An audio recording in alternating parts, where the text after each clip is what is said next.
Hello everyone, कैसे हैं आप सभी। तो चलिए हाजिर हैं हम आपके लिए एक और प्रेरक प्रसंग लेकर। आलस रूपी भैंस। शुरू करते हैं।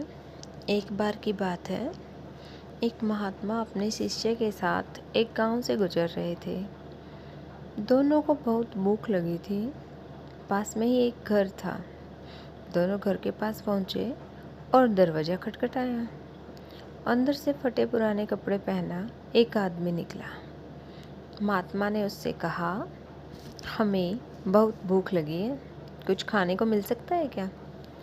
उस आदमी ने उन दोनों को खाना खिलाया। खाना खाने के बाद महात्मा ने कहा, तुम्हारी ज़मीन बहुत उपजाऊ लग रही है, लेकिन फसलों को देखकर लगता है कि तुम खेत पर ज़्यादा ध्यान ही नहीं देते। फिर तुम्हारा गुजारा कैसे होता है। आदमी ने उत्तर दिया, हमारे पास एक भैंस है जो काफ़ी दूध देती है, उससे मेरा गुजारा हो जाता है। रात होने लगी थी, इसलिए महात्मा शिष्य सहित वहीं रुक गए।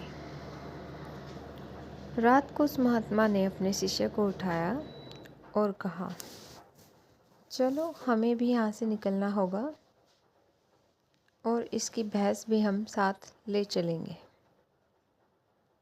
शिष्य को गुरु की बात अच्छी नहीं लगी, लेकिन करता क्या। दोनों भैंस को साथ लेकर चुपचाप निकल गए। यह बात उस शिष्य के मन में खटकती रही।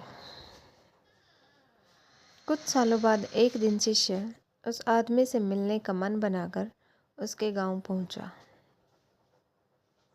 जब शिष्य उस खेत के पास पहुंचा तो देखा खाली पड़े खेत में अब फलों के बगीचों में बदल चुके थे। उसे यकीन नहीं आ रहा था। तभी वह आदमी सामने दिख गया।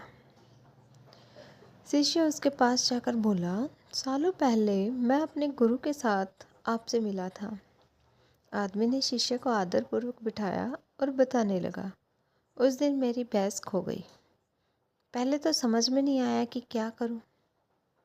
फिर जंगल से लकड़ियां काटकर उन्हें बाजार बेचने लगा।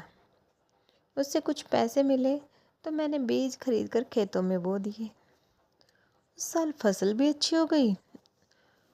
उससे जो पैसे मिले उन्हें मैंने फलों के बगीचे लगाने में इस्तेमाल किया।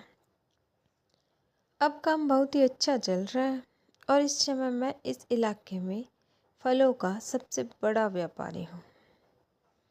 कभी कभी सोचता हूँ, उस रात मेरी भैंस न खोती तो यह सब न होता। शिष्य ने उससे पूछा, यह काम आप पहले भी तो कर सकते थे। तब वह बोला, उस समय मेरी ज़िंदगी बिना मेहनत के चल रही थी। मुझे कभी लगा ही नहीं कि मैं इतना कुछ कर सकता हूँ। तो दोस्तों, आई कुछ कहानी समझ। मतलब जब हमारा गुजारा चलता है तो हम कुछ बड़ा सपना नहीं देखते, ना ही उसको पाने की कोई अभिलाषा रखते हैं, ना मेहनत करते हैं। तो इस कहानी से हमें यही शिक्षा मिलती है कि अगर आपके जीवन में भी तो कोई आलस रूपी भैंस है तो आपको बड़ा बनने से रोक रही है, तो उसे आज ही छोड़ दें। यह करना बहुत ही मुश्किल है, लेकिन असंभव नहीं। यानी कि हमारे सपनों को अगर आपको पूरा करना है तो थोड़ी सी मेहनत करनी पड़ेगी। इसलिए सपने भी बड़े देखें और उन्हें पूरा करने के लिए थोड़ी सी मेहनत ज़रूर करें। आलस रूपी भैंस का त्याग करके अपने हर सपने को पूरा करें। धन्यवाद।